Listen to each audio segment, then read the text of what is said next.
Vladimir Poutine est un traître à la Russie. Nous avons un président lâche, traître, désolé de le dire, Pedro.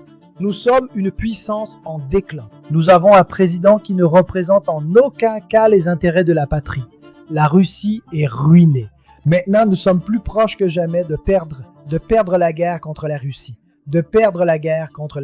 La thèse du moment que défendent désormais même certains analystes, soi-disant anti-OTAN et soi-disant indépendants.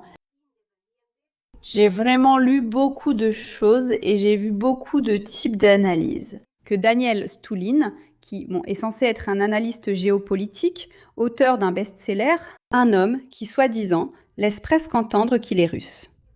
Daniel Stulin n'est pas russe. Je ne sais pas s'il a la nationalité, mais il n'est pas russe et ne vit pas en Russie. J'ignore depuis combien de temps il n'y est pas allé. À en juger par ce qu'il dit, il n'a aucune idée de ce qui se passe en Russie. C'est-à-dire, et le fait que Pedro Bagnos lui ait donné la parole, soi-disant, enfin, qu'on lui donne déjà un micro. Là où, soi-disant, on analyse avec un certain sérieux. Pour que les gens disent que Vladimir Poutine est un traître à la Fédération de Russie. Bon, Daniel Stulin n'est pas russe. Et s'il est russe, en Russie, j'espère qu'il a une procédure pénale ouverte pour ça, comme celle qu'ils ouvrent maintenant pour diffamation contre l'armée et ce genre de conneries, parce que ce n'est pas rien. C'est-à-dire, une personne qui, soi-disant, dit, veut, ou du moins disait avant, maintenant je n'en ai aucune idée, qui, soi-disant, veut le bien de la Fédération de Russie. Ça fait déjà des mois que le grand analyste géopolitique qu'il s'est avéré être dit que la Fédération de Russie va tomber en morceaux, qu'il ne reste déjà plus rien. Bon. C'est, vous savez, il a en partie adopté ce discours que prononçait Evgeny Poutine, qu'il repose en paix. Et que moi, vraiment, ça me révolte profondément. Et moi, c'est quelque chose auquel évidemment je n'ai jamais cru, ni trop commenté sur la chaîne. Simplement pour ne pas trop donner d'importance à cette idée en soi.